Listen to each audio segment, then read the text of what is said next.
that to get into the bottom part of that block. So thank you. Thank you. Okay, well, thank you for attending our presentation here with the Canadian Armed Forces. Particularly what we'll be focusing on, there's a wide range of opportunities with the Canadian Armed Forces. We have well over 100 different careers and opportunities for individuals, but what I'll mainly be focusing on is what's available to individuals who are looking for subsidized education and education reimbursement throughout the Canadian Armed Forces. To give you a little bit of background of myself, like the wonderful people here said, my name is Sergeant Kyle Linskog. I'm a recruiter with the Canadian Armed Forces Prairies in the North Detachment Regina. I've been with the Canadian Armed Forces now for well over 12 years and a bit. I joined in 2008. I enrolled into the Canadian Army Reserve with the Royal Regina Rifles out of Regina. Throughout my career, I've been from coast to coast. I've been up to the Arctic. I even went to France with the Canadian Armed Forces for an opportunity to represent Canada for the 75th anniversary of D-Day. As well as throughout my career, I deployed on various domestic response missions for Canada. I deployed in 2011 to Manitoba for the floods in 2011. As well as I responded in 2015 to the fires up in northern Saskatchewan. Carrying on with our presentation. So general outline of what we'll be going over with the Canadian Armed Forces, about the Canadian Armed Forces is roles of the Canadian Armed Forces, what we do, who we are, the non-commissioned member subsidized education and training plan, regular officer training plan, and the primary reserve education reimbursement. So roles of the Canadian Armed Forces. Roles of the Canadian Armed Forces, first and primary, is protect Canada. We defend Canada's coastlines, lands, and anything that is a threat to Canada, we respond to immediately.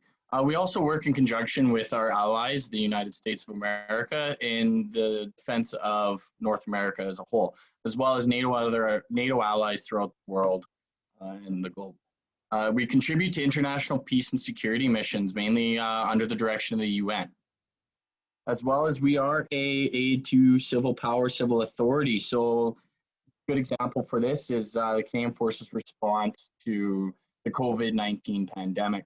As you've seen out east, the Canadian Armed Forces sent members of the military to help alleviate the strain on medical services within the civilian world. The elements. So the Canadian Armed Forces has 3 different elements. First is the sea, which is the Royal Canadian Navy's responsibility. Anything to do on our coastlines or transporting troops, kit, and equipment across the shores, they take care of. Canadian Army. Pretty self-explanatory. Anything to do with land operations, the Canadian Army deals with that. Royal Canadian Air Force. Pretty self-explanatory again. Anything to happen in the air, they deal with it, okay? We have 2 different components in the Canadian Armed Forces. We have what's first off is called primary reserve. They are part-time. Okay? These are citizen soldiers. They have a full-time civilian career, as well as they serve the Canadian Armed Forces part-time. They have a daily rate of pay that dependent on their days of service. So if they serve full-time or part-time, they get paid based on that. They're locally employed, so they're employed within their local geographical area, and there's no mandatory terms of service, meaning they don't have to serve for a certain amount of time. The other component is the regular force. They are full-time. They have a salary. This is their full-time job. They are career soldiers, career members of the forces. They work within Canada and abroad, and they have a varying mandatory term of service, i.e. meaning when you join the Canadian Armed Forces, the regular force, you sign up to serve for a certain amount of time. Eligibility requirements to apply to the Canadian Armed Forces. Now, the basic age of eligibility to apply to the Canadian Armed Forces, the regular force, is 17 years of age with parental consent. You may apply to the reserves or paid education plans at the age of 16 with parental consent. Your citizenship must be Canadian. Education is grade 12 or a minimum of grade 10. Now, grade 12 is required for paid education, but you can apply when you're in grade 11. We just need to see your grade 12 transcripts after. And most technician trades require a grade 12 education. Now, within the forces, we have what are called commissioned officers that require a degree and non-commissioned members that don't require a degree. And I'll get into what the difference is between the two. So NCMs, they're your workers to supervisors. Okay, these are the worker bees. These are the technicians, the operators of the Canadian Armed Forces. Minimum grade 10 for most occupations, but like I said, you do require grade 12 for others. They are responsible for doing the occupation, like I said. These are the worker bees, they do it all.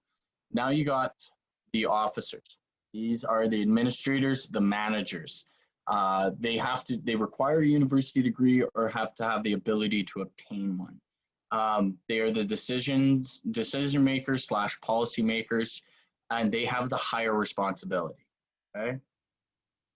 So the main point of our presentation here is the paid education portion of what's available to people who want paid education through the forces.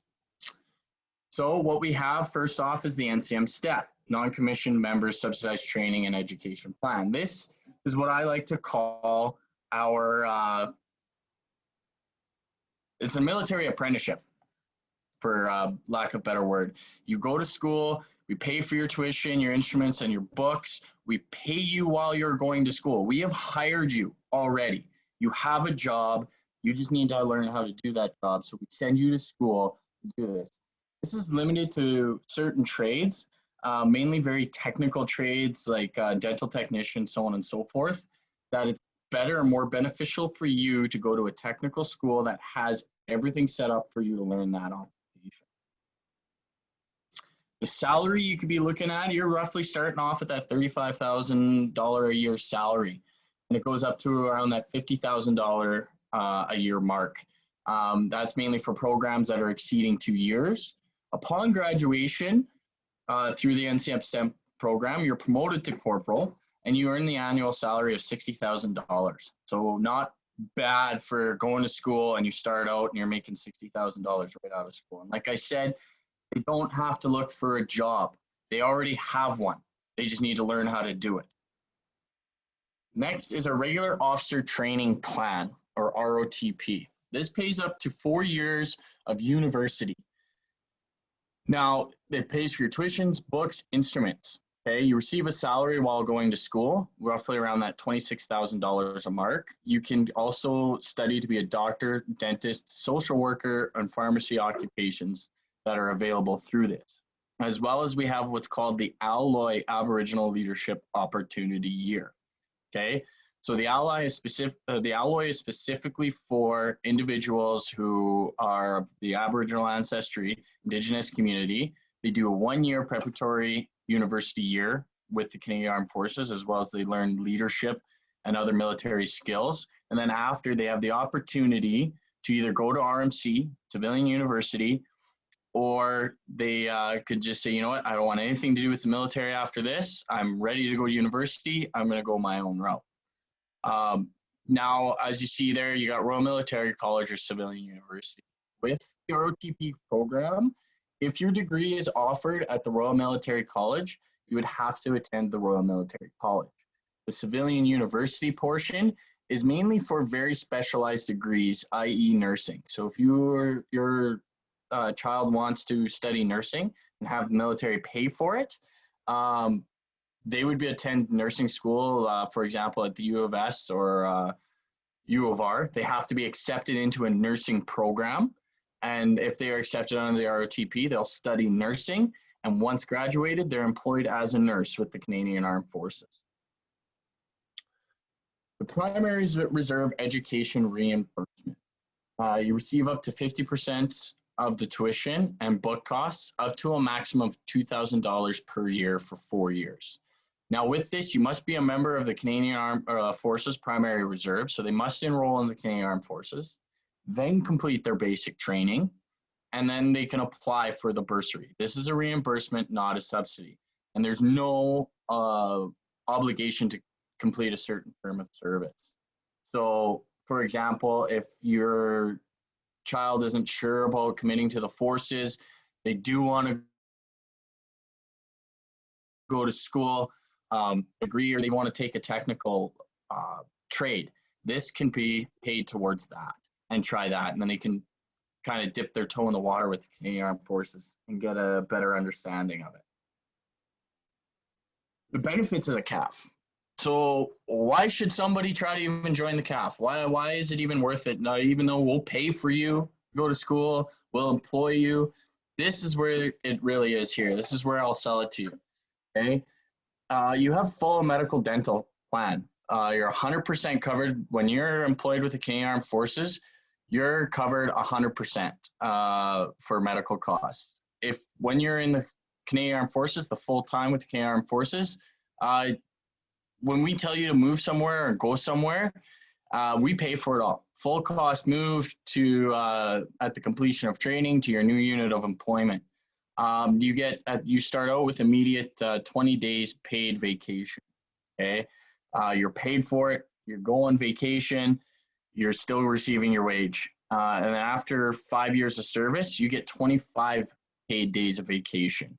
After 25 years, you can get your full pension, i.e. meaning if you join the Canadian Armed Forces, you get your journey persons in mechanics and your vehicle technician.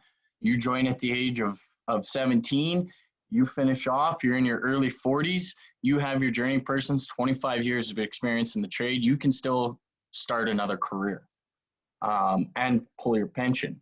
Teaches you leadership and management skills, okay? Throughout their career, they will advance into management roles. They will be responsible for planning and coordinating jobs. You're guaranteed a job upon completion of a study program. It's not even guaranteed, you're hired. We hired you, you're going to be working for us. So we'll train you and then you're working.